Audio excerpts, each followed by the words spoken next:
अरिहंताणं नमो सिद्धाणं नमो आयरीयाणं नमो अध्यायाणं नमो लोए सवसाहोणम। पंच परमेष्टि भगवान की, 1008 आदिनाथ भगवान की, अंतिम तीर्थेश भगवान महावीर स्वामी की जय बोलो। आचार्य भगवान गुरुवर श्री विशुद्ध सागर महाराज की जय बोले। मुनि श्री सुप्रभ सागर जी महाराज की जय। मुनि श्री प्रणत सागर जी महाराज की जय। जैन बंधु, समीचीन विकल्पों का सम्यक समाधान, इस कार्यक्रम में मैं आप सभी का स्वागत करता हूं। सुप्रभ वॉच यूट्यूब चैनल की प्रस्तुति समीचीन विकल्पों का सम्यक समाधान। यह कार्यक्रम, जो अनुपम कार्यक्रम जो अपने मन में उठते विकल्पों को, समीचीन विकल्पों को शांत कर देता है, उस विकल्पों का समाधान देता है, ऐसा यह सम्यक समाधान। आप लोग सोच रहे होंगे कि हमेशा एक ही चीज, सम्यक समाधान, सम्यक समाधान, सम्यक समाधान।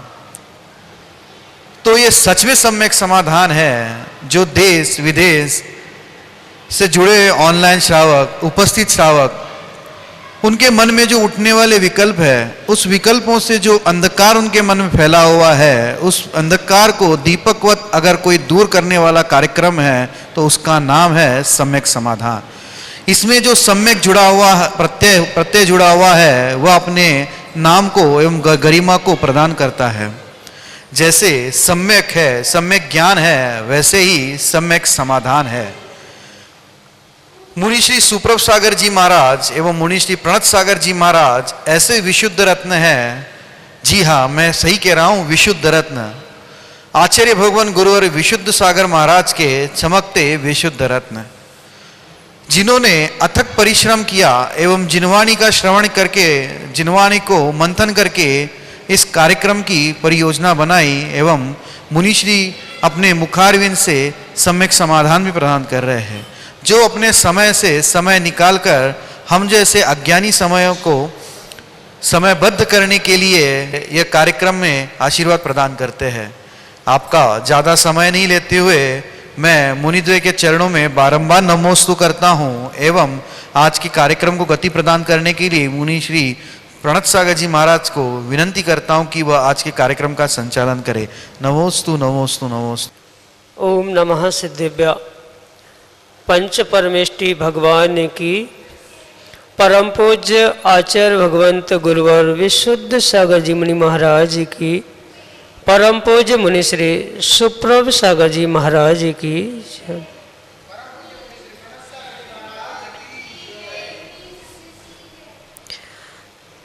नूतन वर्ष की यह पावन वेला, और इस पावन वेला पर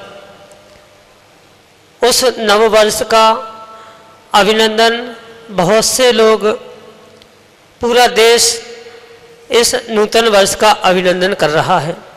लेकिन कुछ लोग पार्टी मना रहे हैं, मौज मस्ती कर रहे हैं, कुछ अपने धार्मिक क्रियाओं के माध्यम से अपने संसार को कम करने का पुरुषार्थ कर रहे हैं, तो वहीं कुछ लोग पार्टी आदि जो संसार को बढ़ाने वाली क्रियाओं के माध्यम से अपने संसार को दीर्घ कर रहे हैं। ऐसे ही अनेकानेक श्रद्धालुओं ने इस अनंत कोटि कोटि सिद्ध भगवंतों की निर्वाण स्थली फलहोड़ी बड़ा गांव में आदिनाथ भगवान का महामस्तक का अभिषेक करके पुण्य का अर्जन किया। तो वही कुछ लोग घर बैठे ही अपने मन में उठते अनेकानेक समीचीन विकल्पों का सम्यक समाधान प्राप्त करके अपने कल्याण का मार्ग प्रशस्त कर रहे हैं। वर्ष 2020 गया और किसी को कुछ देकर गया तो किसी से कुछ लेकर भी गया, लेकिन हम लोगों के लिए कुछ देकर गया और भी 21 भी कुछ देने वाला है। और ऐसी ही एक अनमोल भेंट हमें प्राप्त हुई कि हमें परम पूज्य आचार्य भगवंत गुरुवर विशुद्ध सागर जी महाराज का स्वर्णिम जन्म जयंती वर्ष मनाने का इस वर्ष 2020 का सौभाग्य प्राप्त हुआ और उस वर्ष 2021 का यह स्वर्णिम जयंती वर्ष की एक अनूठी भेंट हम सभी सुधी श्रावक श्राविकाओं के लिए, त्यागी वृत्तियों के लिए प्राप्त हुई। इसका नाम सम्यक समाधान। और सम्यक समाधान एक ऐसी अनूठी विधा जो हमारे मन में उठते अनेकानेक विकल्पों को शांत करने के लिए परम कार्यकारी साबित हो रही है। हम सभी प्रतिदिन आगमोक्त विधि से अनेक समीचीन विकल्पों का सम्यक समाधान प्राप्त कर रहे हैं। परम पूज्य आचार्य भगवंत गुरुवर विशुद्ध सागर जी महाराज के मंगल सुभाषित से उन्हीं के सुयोग्य शिष्य परम पूज्य मनोज्ञ श्रवण विशुद्ध रत्न सुप्रभ सागर जी महाराज के मुखारविंदों से परम पूज्य मनीश्री सुप्रभ सागर जी महाराज, जिन्होंने लौकिक उच्च शिक्षा सीए की शिक्षा तक को प्राप्त करके और लौकिक शिक्षा के चरम को प्राप्त किया, तो वही आगम के भी अनेकानेक ग्रंथों का गुरुमुख से श्रवण करके और उन आगमोक्त विधि से हम सभी को सम्यक समाधान प्रदान करके हमारे कल्याण का मार्ग प्रशस्त कर रहे हैं। ऐसे यह सम्यक समाधान जो कि जिसमें हमें देश के विभिन्न अंचलों से अनेकानेक समीचीन प्रश्न, अनेकानेक समीचीन विकल्प प्रतिदिन यहाँ प्राप्त हो रहे हैं और परम पूज्य मुनिश्री उनका आगमोक्त विधि से हम सभी को सम्यक समाधान प्रदान कर रहे हैं। प्रारंभ करते हैं आज का सम्यक समाधान। और आज का पहला विकल्प आष्टा मध्य प्रदेश से अनन्य गुरु भक्त डॉक्टर मगन जैन, श्रीमती चंदा जैन नूतन वर्ष के इस पावन अवसर पर परम पूज्य मुनिश्री के चरणों में कोटि कोटि नमोस्तु करते हुए तीव्र दर्शन की अभिलाषा एवं आशीर्वाद की आकांक्षा के साथ अपना समीचीन विकल्प रख रहे हैं कि महाराज जी औपसमिक एवं छायिक भाव नियम से भव्य जीवों को ही क्यों होता है। हमारे समीचीन विकल्प का सम्यक समाधान करते हुए हम सभी गुरु भक्तों को आप इस नूतन वर्ष पर आशीर्वाद प्रदान करें, जिससे कि हमारा भी सम्यक मोक्ष मार्ग प्रशस्त हो, हम भी अपने कल्याण का मार्ग प्रशस्त कर सकें। नमोस्तु महाराज जी, नमोस्तु। ओम नमः सिद्धम। परम पूज्य आचार्य भगवान गुरुवर विशुद्ध सागर जी महाराज की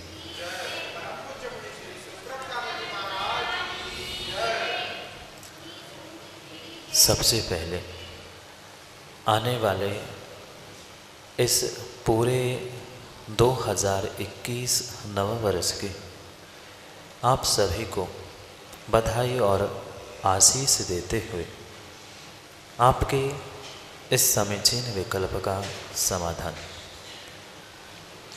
जो औपक्षमिक और क्षायिक भाव बताए गए हैं, उनके भेद प्रभेदों को समझते हुए उनकी अगर परिभाषा हम समझेंगे तो हमें स्वयं ही उसका उत्तर प्राप्त हो जाएगा। जैसे कि आगम में उस औपक्षमिक और क्षायिक भावों को व्याख्यायित किया है।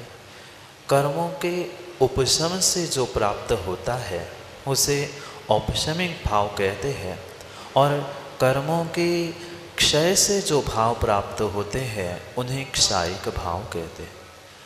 जिन जीवों ने कर्मों का क्षय प्रारंभ किया है या कर्मों का क्षय प्राप्त किया है, नियम से वह आने वाले समय में कर्मों को परिपूर्ण रूप से नष्ट करके क्षय करके भगवत्ता को प्राप्त करने वाला होने से क्षायिक भाव धारण करने वाला जीव भव्य ही होगा।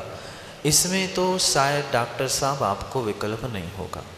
पर रही बात औपक्षमिक भावों की, तो औपक्षमिक भाव कर्मों के दबाने से हुआ करता है और उस औपशमिक भाव के अगर कोई उत्तर भेद बताए है उमा स्वामी महाराज ने, तो वह उस औपशमिक भावों को दो ही प्रकार से कहते हैं, सम्यक चारित्र। यानी औपक्षमिक सम्यक और औपक्षमिक चारित्र, ये दो ही औपक्षमिक भाव है। और जो ये औपक्षमिक सम्यक और औपक्षमिक चारित्र है, नियम से कर्मों की उपशमना से होता है और सम्यक को प्राप्त करने की शक्ति किंचित भी अभव्य जीवों के पास नहीं हुआ करे। कहने का अभिप्राय यह है, जिस जीव ने अपने 7 कर्म प्रकृतियों का उपशम कर लिया है, जिसके द्वारा उसने औपक्षमिक सम्यक को प्राप्त कर लिया है, वह नियम से निकट भव्य ही होना चाहिए। क्योंकि अभव्य जीव का कभी भी उन 4 अनंतानुबंधी कषाय और 3 प्रकृति सम्यक मिथ्यात और मिथ्यात, इन 3 प्रकृति और 4 अनंतानुबंधी कषाय का कभी भी उपशम होना संभव नहीं है। इसलिए जो अभव्य होता है, जो कभी भी सम्यक दर्शन को प्राप्त करने की शक्ति उद्घाटित ही नहीं कर सकता, ऐसा जीव ही मिथ्या दृष्टि या सम्यक से रहित कहा जाता है, या उसे ही अभव्य भी कहा जा सकता है। इसलिए जो जीव भव्य है वो ही सम्यक को प्राप्त कर सकता है, और इसी अपेक्षा से जो भव्य जीव है, भव्यत्व को लिया हुआ है, वो ही इस औपक्षमिक सम्यक और औपक्षमिक चारित्र को प्राप्त कर सकता है। बिना औपक्षमिक सम्यक के औपक्षमिक चारित्र को प्राप्त करना संभव नहीं होने से उन जीवों को भव्यत्व से युक्त ही कहा जा सकता है। इसलिए जो औपक्षमिक चारित्र या औपक्षमिक सम्यक को धारण कर रहा है, नियम से वह सम्यक को प्राप्त करता है या करने का पुरुषार्थ कर रहा है या कर चुका है, इस कारण से वह भव्य जीव के ही हुआ करते। पुनः बात क्षायिक भावों पर पहुंचती है। कर्मों का क्षय करने के लिए जो प्रवृत्त है या जिसने कर्मों का क्षय कर लिया है, वह भव्य ही हो सकता है। क्योंकि अभव्य कभी कर्मों की क्षपणा करके, कर्मों की निर्जरा करके कभी भी भगवत्ता को प्राप्त कर ही नहीं सकता। जिसने कर्मों की यानी 7 प्रकृतियों का जिसने क्षय कर लिया है, वह नियम से क्षायिक सम्यक को प्राप्त करता है। और क्षायिक सम्यक को प्राप्त करना ये अभव्य का काम नहीं है, अपितु भव्य का ही काम हुआ करता है। इसलिए इन दोनों भावों को प्राप्त करने का वाला जीव भव्य ही होगा, अभव्य नहीं होगा। क्योंकि चाहे औपक्षमिक हो चाहे क्षायिक हो, इन दोनों भावों में अगर कोई भाव की मुख्यता है तो वह औपक्षमिक सम्यक और क्षायिक सम्यक की ही मुख्यता है। दोनों में सम्यक दर्शन की ही मुख्यता होने से उन दोनों भावों को भव्य जीव को ही प्राप्त करने की शक्ति है, या भव्य जीव ही इन औपक्षमिक और क्षायिक भावों को या औपक्षमिक सम्यक औपक्षमिक चारित्र या क्षायिक सम्यक क्षायिक चारित्र आदि भावों को प्राप्त कर सकता है। इस परिप्रेक्ष्य में, इस अपेक्षा से आपके समीचीन विकल्प का यही सम्यक समाधान है कि ये ही भव्य जीव के निमित्त ही होते हैं, अन्य जीवों को सम्यक्त होने की शक्ति नहीं है। इसी कारण से भव्य जीवों को ही औपक्षमिक और क्षायिक भाव हुआ करते हैं। यही आपको नूतन वर्ष पे आशीष के साथ यही आपके लिए सम्यक समाधान। अगला विकल्प के पंडित सुरेंद्र कुमार जी सिंघई, टीकमगढ़, बड़ा गांव, मध्य प्रदेश से परम पूज्य मुनिषी के चरणों में बारंबार नमोस्तु निवेदित करते हुए अपना समीचीन विकल्प रख रहे हैं कि महाराज जी, क्या प्रतिमा लेते समय एक पहली प्रतिमा ही ली जा सकती है या साथ में दूसरी प्रतिमा लेना भी आवश्यक है? अगर आवश्यक है तो क्यों? हमारे समीचीन विकल्प का सम्यक समाधान करने की अनुकंपा करें। नमोस्तु महाराज जी, नमोस्तु। आगम में जो प्रतिमाओं का स्वरूप बताया है। उन प्रतिमाओं के स्वरूप में पहली प्रतिमा का नाम दर्शन प्रतिमा है और दूसरी प्रतिमा का नाम व्रत प्रतिमा है। यह आवश्यकता नहीं है कि पहली प्रतिमा के साथ दूसरी प्रतिमा भी ग्रहण कर ले, पर यह नियामक हो जाता है। जहाँ पर व्यक्ति दूसरी प्रतिमा लेता है वहाँ पर वह पहली प्रतिमा के पालन के साथ ही दूसरी प्रतिमा को धारण कर सकता है। अगर कोई जीव मात्र पहली प्रतिमा को ग्रहण करना चाहता है तो वह मात्र पहली प्रतिमा को भी ग्रहण कर सकता है और चाहे तो दूसरी प्रतिमा भी ग्रहण कर सकता है, पर यह अनिवार्य नहीं है कि पहली के साथ दूसरी ग्रहण कर ही ले। पर यह बात भी हमें समझने योग्य है कि जब तक जीव व्यक्ति दूसरी प्रतिमा ग्रहण नहीं करता तब तक आगम के परिप्रेक्ष्य में उसकी व्रती संज्ञा नहीं है या उसका पांचवा गुणस्थान होना कतई संभव नहीं। अगर वह जीव अपने आप को व्रती संज्ञा प्राप्त कराना चाहता है या पांचवें गुणस्थान को प्रदान कराना चाहता है तो उसके लिए दूसरी प्रतिमा लेना अनिवार्य है, क्योंकि पहली प्रतिमा मात्र प्रतिमा सम्यक दर्शन का निरतिचार पालन रूप है और जो 12 व्रतों रूप व्रतों को धारण करने वाली जो दूसरी व्रत प्रतिमा है, उस व्रत प्रतिमा के द्वारा ही जीव अपने लिए उस पांचवें गुणस्थान को या व्रती संज्ञा को प्राप्त कर सकता है। अगर व्रती संज्ञा को प्राप्त करने की अपेक्षा को समझना है तो हमें नियम से पहले प्रतिमा के साथ दूसरी प्रतिमा ग्रहण करना अनिवार्य रूप से कहा गया। पर अगर उसे व्रती बनने में देर है या पांचवें गुणस्थान को प्राप्त करने की जल्दी नहीं है तो वह पहली प्रतिमा को ग्रहण करके दूसरी प्रतिमा का अभ्यास कर ले और समय आने पर कुछ समय बाद पुनः दूसरी प्रतिमा को भी ग्रहण कर सकता है। ऐसा कोई भी अनिवार्य कारण नहीं कहा गया कि जहाँ पर पहली प्रतिमा के साथ दूसरी प्रतिमा को भी ग्रहण करना पड़ेगा, पर व्रती बनने के लिए दूसरी प्रतिमा ग्रहण किए बिना वह जीव व्रती नहीं हो सकता। यह भी परम सत्य है और यही आपके लिए सम्यक समाधान। अगले विकल्प के लिए हमारे सामने हैं श्रीमती शशि जैन, धर्मपत्नी पवन कुमार जैन, सौरई मढ़ौरा ललितपुर उत्तर प्रदेश से, जो कि अपना समीचीन विकल्प परम पूज्य मुनिश्री के समक्ष रख रहे हैं।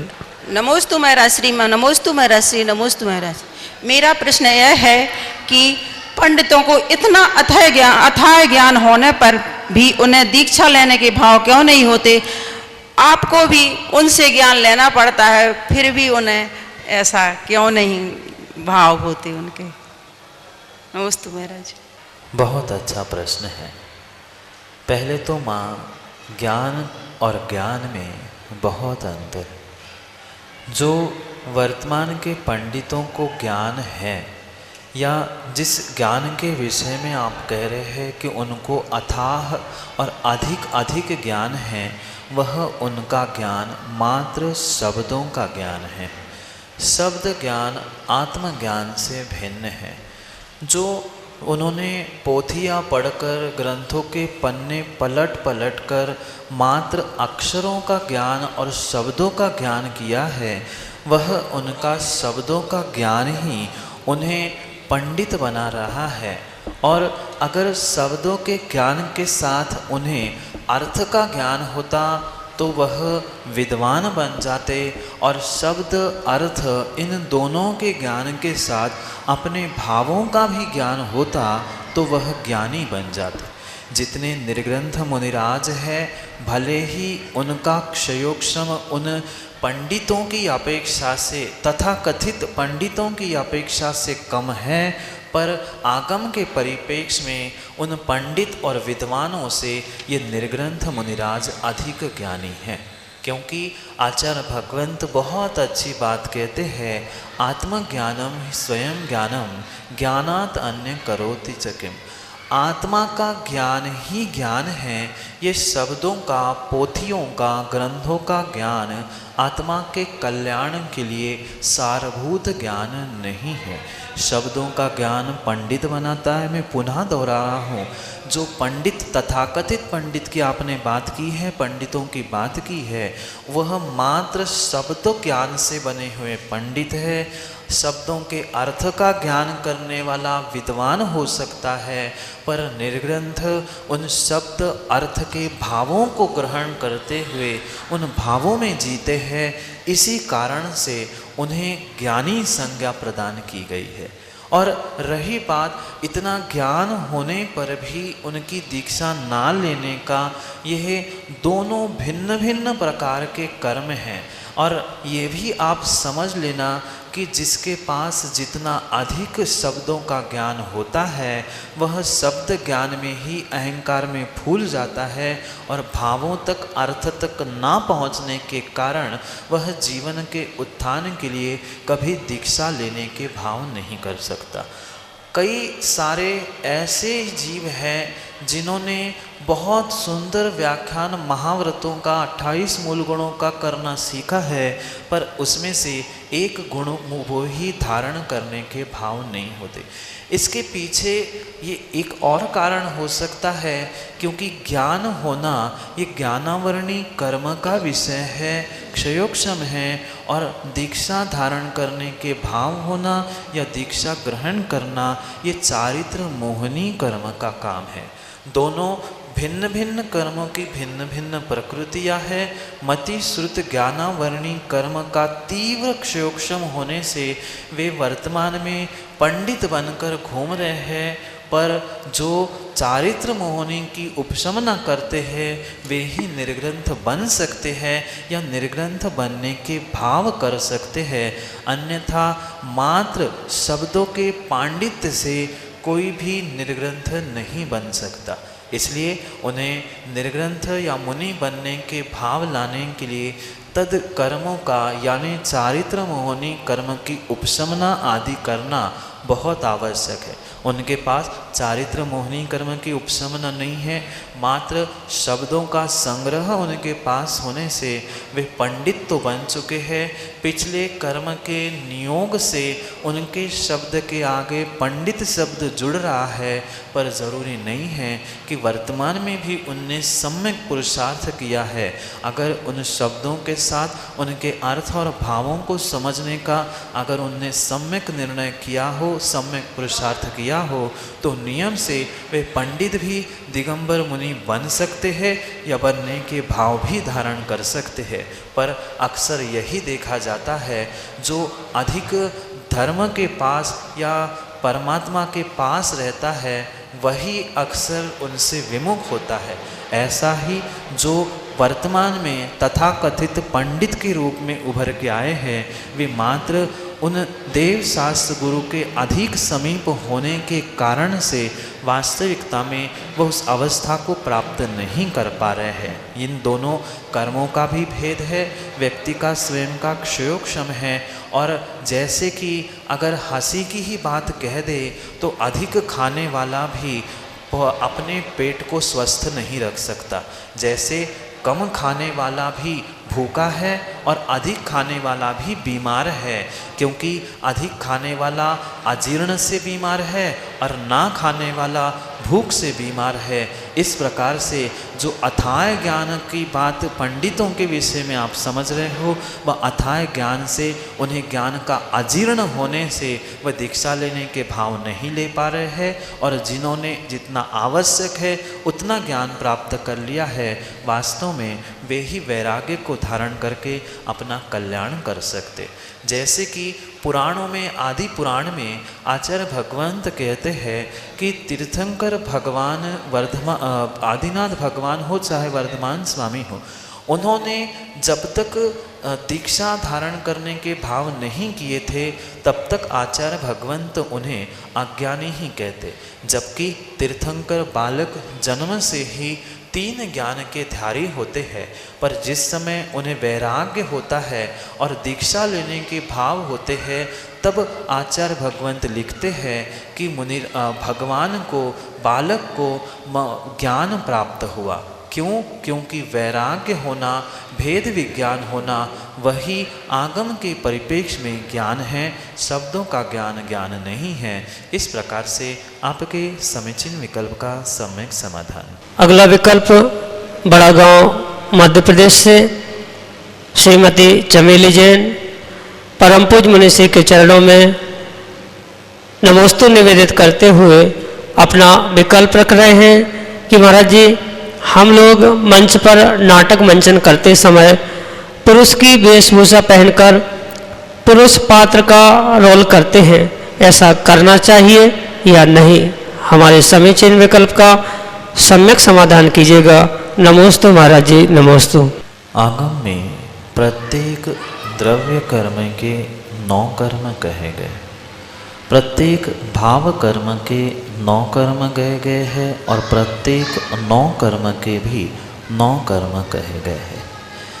जैसे जीव के वर्तमान के परिणाम परिणति हुआ करती है, बिल्कुल वैसे ही उसके लिए कर्मों का आश्रय बंद हुआ करता है। जैसे आपने विकल्प पूछा है कि स्त्री होने पर पुरुष पात्र का रोल करना, पुरुष होने पर स्त्री आदि का रोल करना, ये नियम से आने वाले समय में अशुभ नाम कर्म का आश्रय कराने वाले ही हुआ करते। जैसे कि वर्तमान की युवा पीढ़ी आज जैसे विचित्र प्रकार की वेशभूषा कर रही है, पुरुष बालक युवा लंबे बालों को रखना, कान नाक आदि में बाली पहनना, महिलाओं जैसे वस्त्र पहनना और बालिकाओं युवतियों में भी उससे विपरीत पुरुषों जैसे बालकों के जैसे बाल रखना, उनके जैसे हाव भाव करना, ये नियम से आने वाले समय में नपुंसक वेद आदि का आश्रय करने के लिए कारण हो सकते हैं। क्योंकि हम वर्तमान में किस अवस्था में किस पर्याय में हैं उसका भान छोड़कर हम अन्यत्र होने की या अन्यथा दिखाने की जो हम प्रवृत्ति कर रहे हैं, नियम से उसे आने वाले समय में नपुंसक आदि वेद का आश्रय बंद होने की पूरी संभावना है। संभावना इसलिए उस समय जीव के कैसे कौन से परिणाम चल रहे हैं यह समझना और कहना इस समय संभव नहीं है।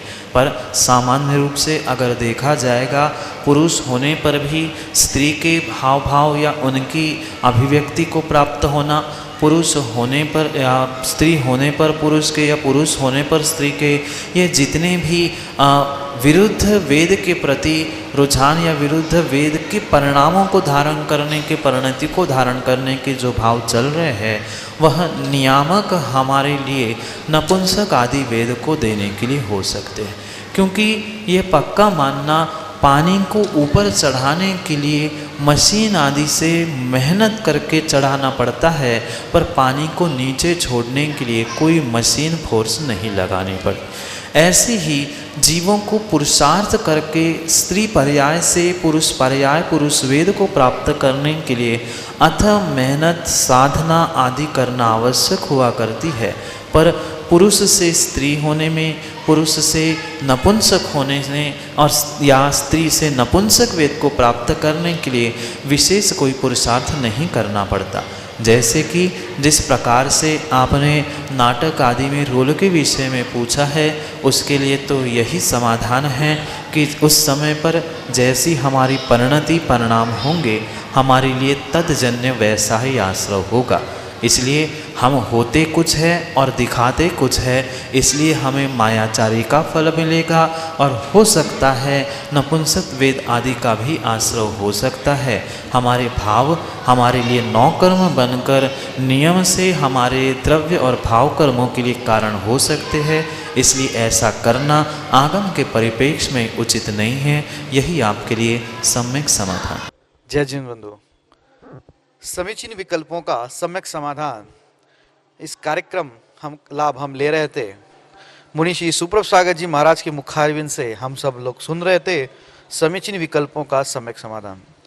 ये अनुपम कार्यक्रम प्रतिदिन 5:13 पे सुप्रभुवाच इस YouTube चैनल पे प्रसारित होता है। इसका पुनः प्रसारण फेसबुक पर सुप्रभुवाच या श्रवण सुप्रभ सागर जी महाराज के पेज पे होता है। अगर आपके मन में कोई विकल्प हो, अगर आपके मन में कोई शंका हो, अगर आपके मन में कोई दुविधा हो और उसका आप समाधान चाहते हो, या यह विकल्प परमार्थिक हो, लौकिक हो, आध्यात्मिक हो, आप उसका अगर समाधान चाहते हो, उसका अगर सम्यक समाधान चाहते हो, तो आप हमें जो निम्नलिखित पट्टी पे जो नंबर चल रहे हैं या डिस्क्रिप्शन में जो नंबर है, आप उस नंबर पे हमें व्हाट्सएप के द्वारा टेक्स्ट मैसेज या ऑडियो मैसेज के माध्यम से आप हम तक वो सम्यक समाधान के समीचीन विकल्प भेज सकते हो।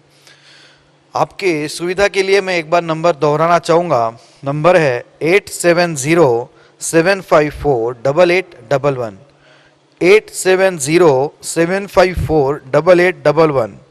एक अन्य नंबर भी है 7415306441। इस व्हाट्सएप नंबर के माध्यम से आप विकल्प हम तक भेज सकते हो।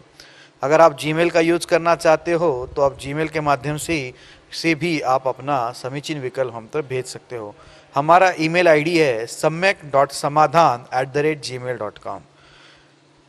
मैं आप सभी का ज़्यादा समय नहीं लेते हुए आज के ये कार्यक्रम को यही विराम देता हूँ एवं दोनों मुनिश्री के चरणों में बारंबार नमोस्तु करते हुए उनसे यही आशीष मांगता हूँ कि भगवान आपका आशीष ऐसे ही बना रहे और यह कार्यक्रम उत्तर उत्तर अपने प्रगति को प्राप्त होता रहे। नमोस्तु स्वामी, नमो।